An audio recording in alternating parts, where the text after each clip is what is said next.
ചെറിയ വരന്റെ ആൾട്ടല്ല സാധാരണക്കാര ആൾട്ടോ ഞങ്ങളുടെ മോളിലുണ്ട്. ഇത് 2006 ആണ്. 50 റുപ്യ. 50,000 റുപ്യ 2006 മോളിൽ 26 പേപ്പറിലുണ്ട്. ഈ ആൾട്ടോ ഇത് 2004 ആ 2029 പേപ്പർ. 29 പേപ്പറല്ലേ? എല്ലാ പേപ്പറും ക്ലിയർ ആണ്. എത്ര കൊടുക്കാം? 65 രൂപ ചോദിക്കണേ. ചോദിക്കണ്ടേ? കുറച്ച് കൊടുക്കും ഒരു പേറ്റേ. അതാറുണ്ട്. ഈ ആൾട്ടോ എന്ന് പറയാൻ ആൾട്ടോ ഇത് 2015 സിംഗിൾ ഓണർഷിപ്പ് വണ്ടിയാണ്.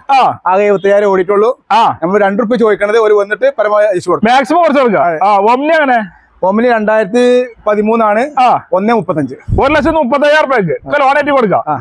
അതേപോലെ നീല കളർ ആൾട്ടാണ്. ഇത് 2010 ആണ്. അല്ല ഹൈ ക്വാളിറ്റി വണ്ടിയാണ്. ഹൈ ക്വാളിറ്റി ഫുൾ ക്വാളിറ്റി ഉണ്ട്. 1.25 നമ്മൾ ചോദിക്കണേ. കുറച്ച് കൊടുക്കും. മാക്സിമം ലോണല്ലേ? അത് സ്വിഫ്റ്റ് ആണ്. ഇത് 2011 ZDA ആണ്. ഇത് നമ്മള് 3.30 കൊടുക്കാം. 3.30 കൊടുക്കാം. ഫസ്റ്റ് ക്ലാസ് ഇൻഷുറൻസ് 3 ലക്ഷം റുപ്യ IDP വണ്ടിയാണ്. മാക്സിമം ലോൺ കയറും. അതെ. ഈ സ്വിഫ്റ്റ് ആണ്. ഇത് 2014 വണ്ടി. ഇത് 4.10. 4.10 കൊടുക്കാം. തീർച്ചയായിട്ടും വരാൻ നോക്കിയിട്ട് കുറച്ച് കൊടുക്കും. അൾട്ടോ നീല. ഇത് 2011 ആണ്. ഇത് 1.35 കൊടുക്കാം. അതെ. Maximum loan. Maximum loan. ഈ ആൾട്ടോ ഇത് 2010. ഇത് നമുക്ക് 1.25. 1,25,000 റുപ്യക്ക്. ഈ ആൾട്ടോ ഇത് നമ്മൾ ഓഫർ ചെയ്യാൻ പറ്റില്ല. നേരത്തെ ഓഫർ പ്രൈസിൽ ഓഫർ വിലക്ക് ആൾട്ടോ 1 റുപ്യ കൊടുക്കാം. 1 ലക്ഷം റുപ്യക്ക്. എത്ര മോളില്? 2010 ആണ്. 10 മോളില് 1 ലക്ഷം റുപ്യ കൊടുക്കാം. മാക്സിമം ലോൺ കയറ്റി കൊടുക്കാം. അല്ലേ? ലോണേ നമുക്ക് നോക്കാം. വന്നോണ്ടല്ലേ?